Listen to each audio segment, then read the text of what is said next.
Hey, welcome back to the Ping Pong Flix Show. My name is Chris Wong. This is episode 526 of the Ping Pong Flix Show. It's time to stop Darkseid once and for all. This is in reference to Justice League Dark Apocalypse War.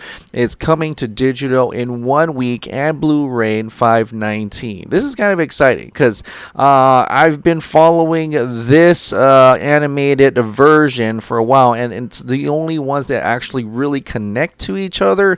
And so from the last one where Superman comes back alive, the next thing was that they're going to take the fight to Darkseid, and sounds very much like, what Kevin Smith talked about Zack Snyder's Justice League, right? If that's true, that they do go to Apocalypse. But, some people said that's not true. But in any case, it is interesting, and I'm really intrigued by that. I actually, kind of surprised that they were going to add Justice League Dark right at the end battle for Darkseid, but I guess it's fine. I think they've been there as well with Batman, so I think it makes sense that they'll probably join the fight as well.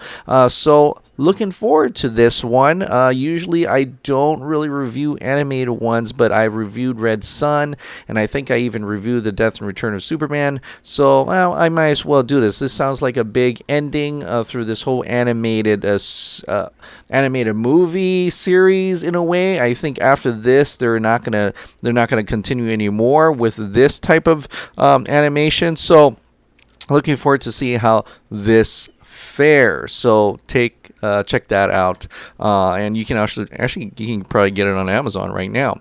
So, and that link will be in the description below. So speaking of Superman here, because Superman's right there, Jim Lee had retweeted something from Boss Logic. Boss Logic tweeted this back in November 15th of 2019. He said this: early 2018, The Rock and his team reached out to me and asked if I could create a piece of him fighting Superman with Superman doing some damage. His idea. Fast forward to now, and I got to run it back officially, but this time with Jim Lee. So thankful for the opportunity. And Jim Lee replied, "Was a fun project, man. First of many, I hope." First of many.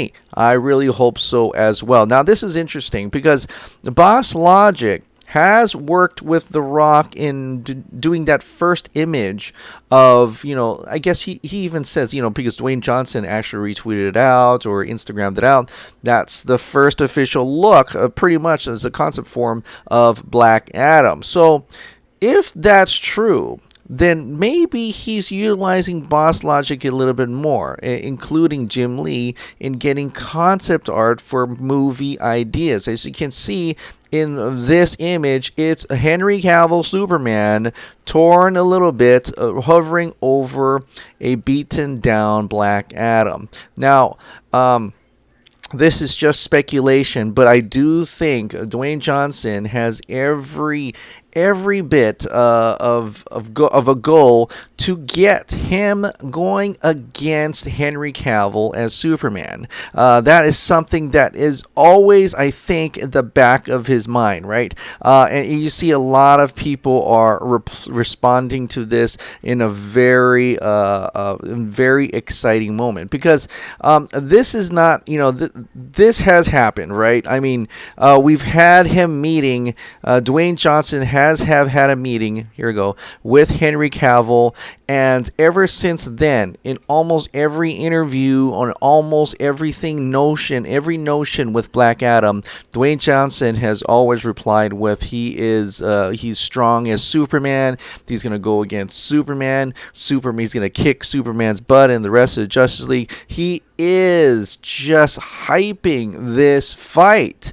This big fight with Superman versus Black Adam. Like, it's kind of funny because you don't hear him saying, yeah, well, I'm going to beat down Shazam. I'm going to beat this. Even though Shazam is his naturally nemesis, he always refers to he's as strong as Superman. He's as strong as Superman. He's going to beat down Superman. So I think he has every intention going forward with very little of interest, I guess, in Shazam. He has more interest in getting a beat down, no holds barred fight with Henry Cavill's Superman.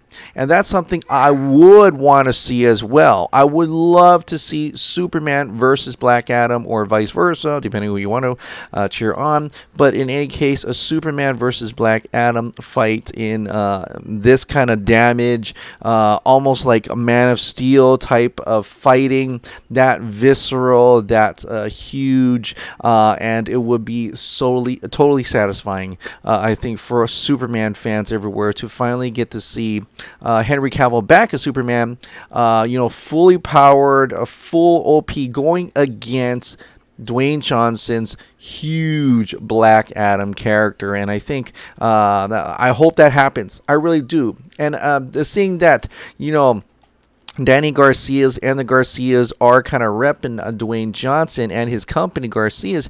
They have every intention of trying to get Henry Cavill back in the game as Superman, because they rep him as well. So might as well.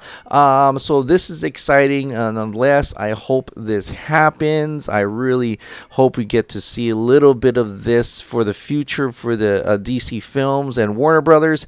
And I would love to see this scene, and just to see Boss Logic, or even actually more so Jim Lee, helping out with this concept and designs. You'll probably get some awesome action pieces, awesome kind of compositions, kind of like Zack Snyder, where he really emphasizes it really looks like a comic book coming to life on screen. So that is very exciting.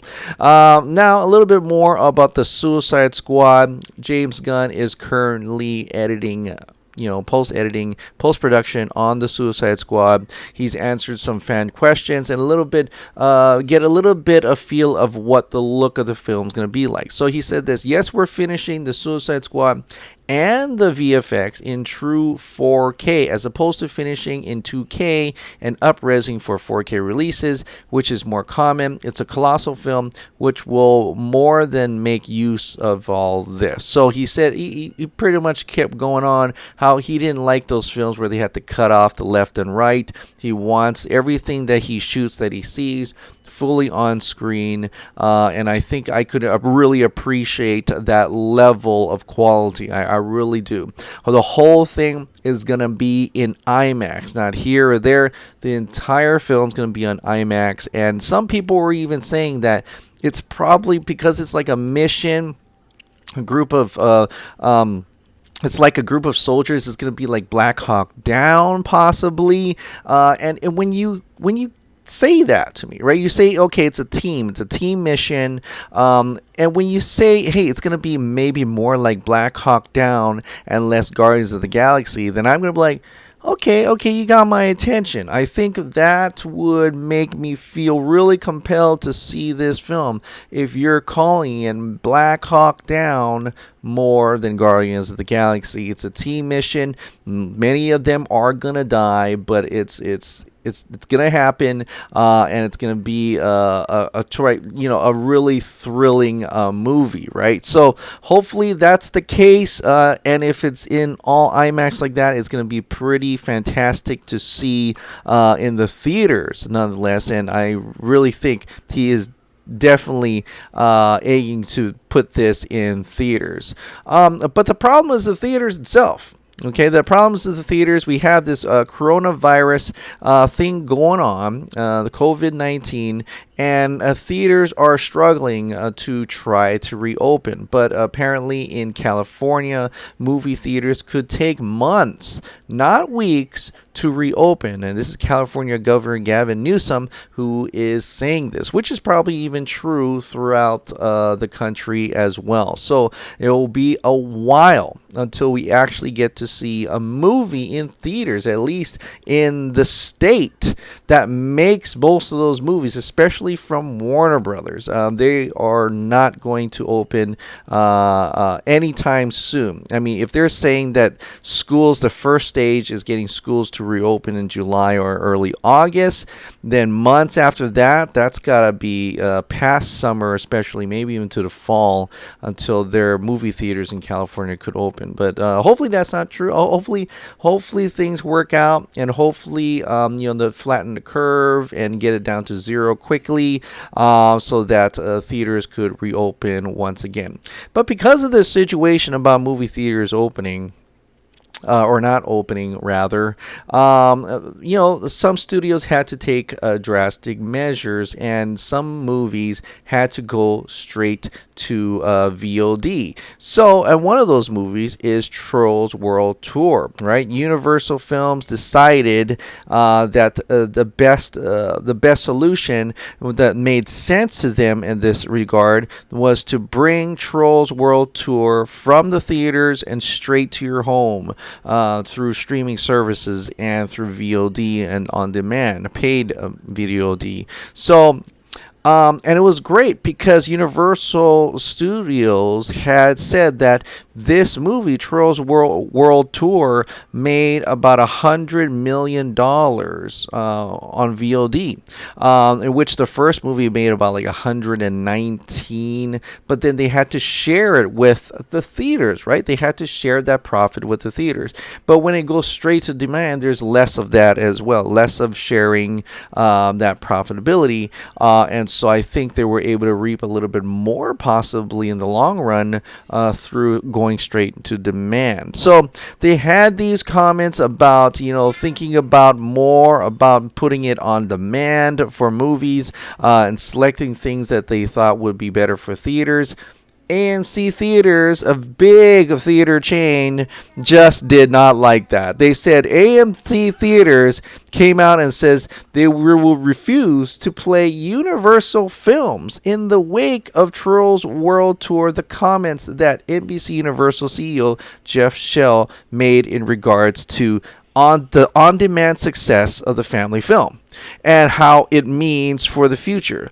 This is familiar. This is a little bit familiar. This is something that we've kind of seen the day before with Warner Brothers and Warner Media. Remember when Warner Media, AT&T, John Stankey said that the future is streaming services on demand, then took back a little bit, or actually clarified his comments when the Hollywood Reporter came out with a statement from Warner Brothers. Warner Brothers made Warner Media says, hey, theaters are still our big money makers. This is who we are. We make films for theatrical. You need to clarify those comments, even though Warner Media probably doesn't really give a fuck, and they'll probably, and they're already doing it. They're putting a lot of their resources into the streaming services. Their biggest thing coming out is HBO Max. So it is kind of interesting to see theaters like AMC saying this. I mean, I don't think they would, because Universal Films is making two of the biggest movies that are coming out. They're Jurassic World 3 and Fast 9. Billion-dollar movies. No, I don't think you're going to stop yourselves from playing those movies. And so I think they're being very naive here. They're being very petty here. And with the even including fact that they're also filing bankruptcy. Are you crazy? Are you shooting yourselves in the foot? It really shows the desperation of these theatrical models. They are not seeing their future. They are scared. They're freaking out. And so they're fighting back to the studios and trying to make sure the studios still give these films to them and pay them to put their movies out in theaters. So they're really playing a tug of war. And it's not just AMC Universal. This is Warner Brothers, Warner Media as well. And that theatrical model is slowly dying. Unfortunately, because I love to watch movies in theaters. I love that giant experience. I love seeing it in theaters. Now, with money, with work, with kids, we may start many people start choosing, well, what movies do we watch in theaters? Do I watch a drama? Do I watch a cartoon? Something that I could just flip on screen? Or do I want to save the theater experience for the theatrical type movies, blockbusters, giant big screen, IMAX, like the Suicide Squad, and giant surround sound?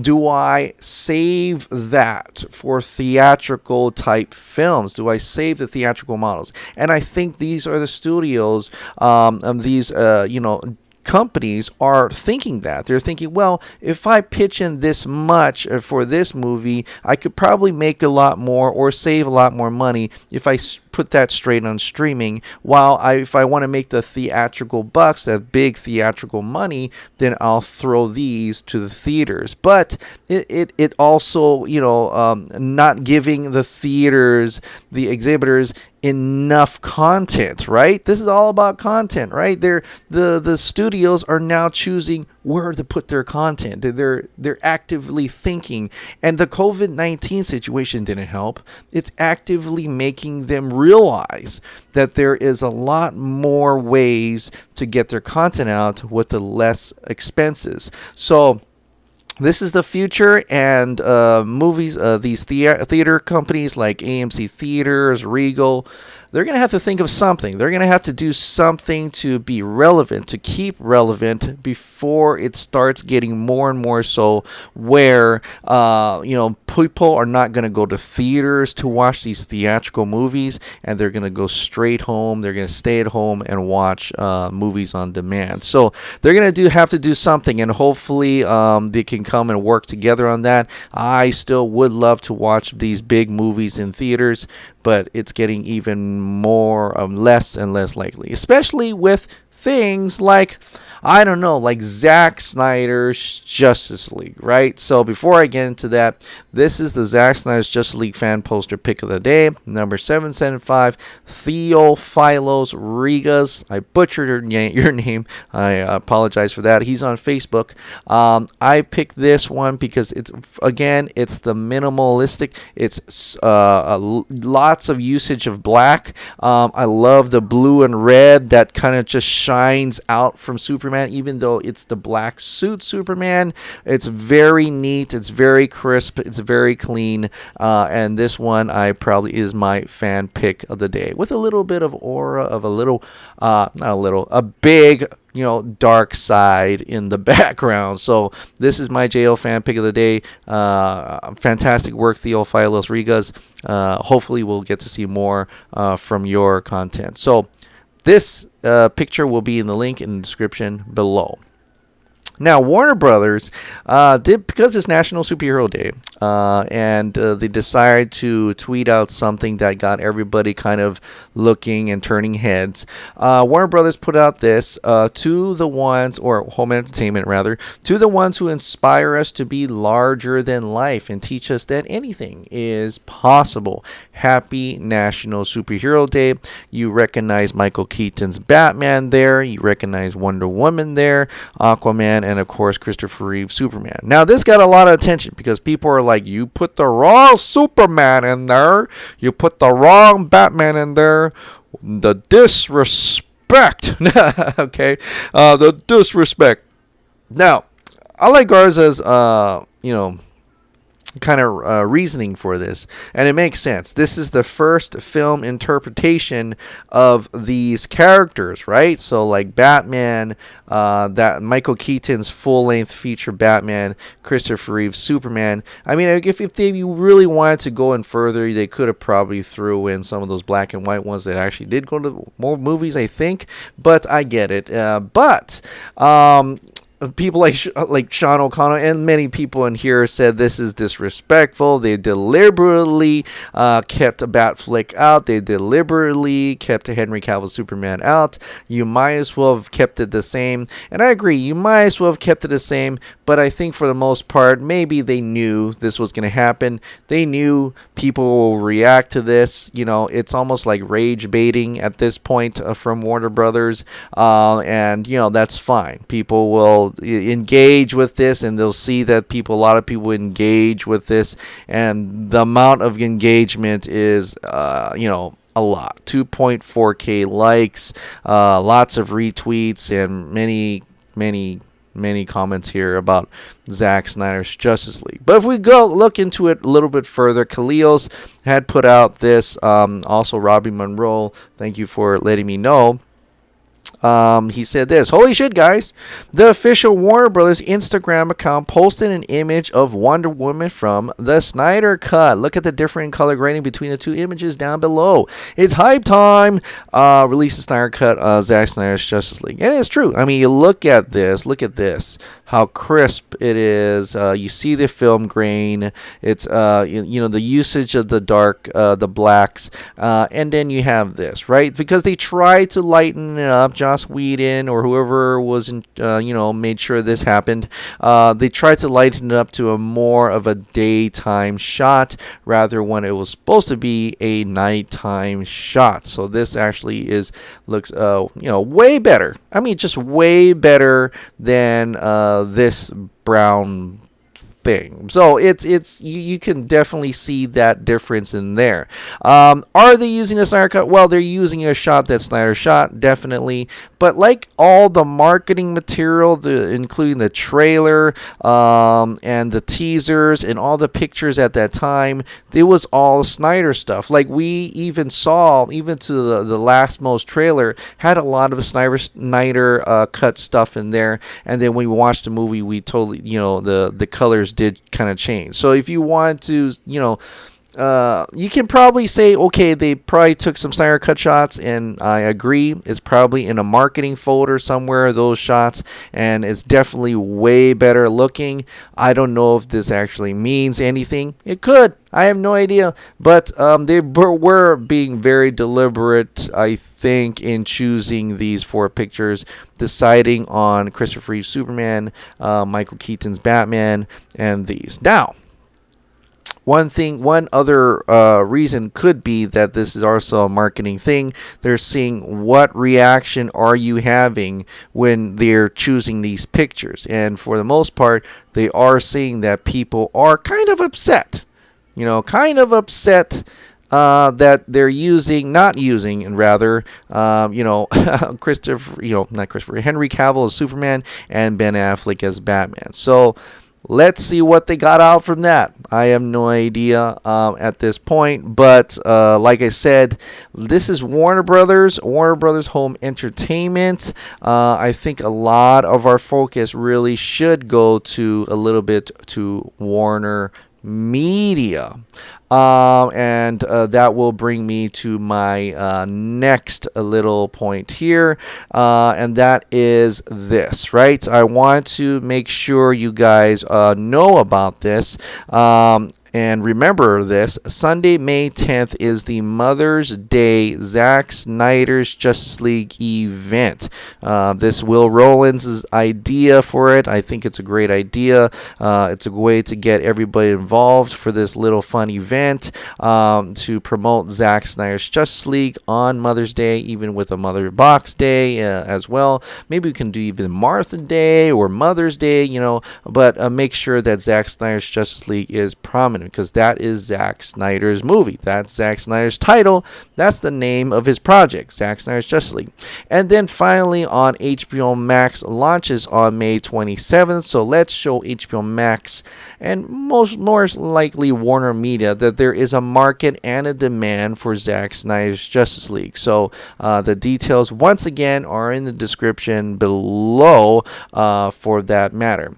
Now, there is going to be something that will be shown on Friday, and I don't want you to freak out.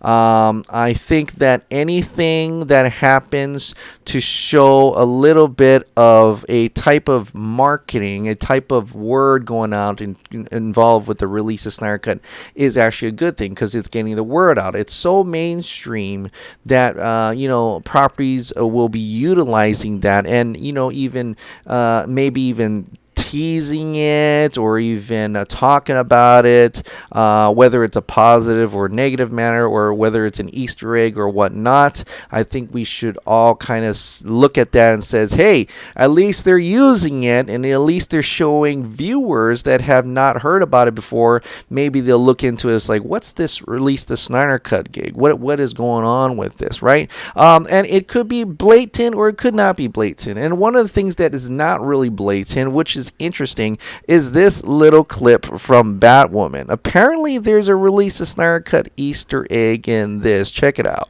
So, I was watching the latest episode of Batwoman, and I found a Snyder Cut reference in this episode. He was obsessed with catching this guy. Kept a long list of suspects, but the trail went cold before he could narrow it down. 214, the bomb that took out Gotham International Bank, had these 3 numbers stamped into the ground plate. This signature matches all 15 bombs detonated 7 years ago. It could also mean the Snyder Cut. Release the Snyder Cut, Batwoman. Release it. Release it. I just like how his voice just kind of croaks at the last moment. But yes, there is a little 214 in there. They could have chose any 3 numbers, but they chose 214. Whether that was by accident, we don't know. But if it's not by accident, even Batwoman CW realizes maybe the importance of the number 214. Now, the thing I'm talking about on Friday, it's going to be a little bit more blatant with the actual release of Snyder Cut, but don't worry about it. Let's celebrate it. Let's say, all right, there's a release of Snyder Cut being shown right there, and some of the viewers that are watching that will probably look at that and says, what is that about? And they'll research it, and maybe they'll even be interested in finding out more. All right, guys. Well, thank you so much for subscribing. Thank you so much for watching. I'll see you next time. Bye.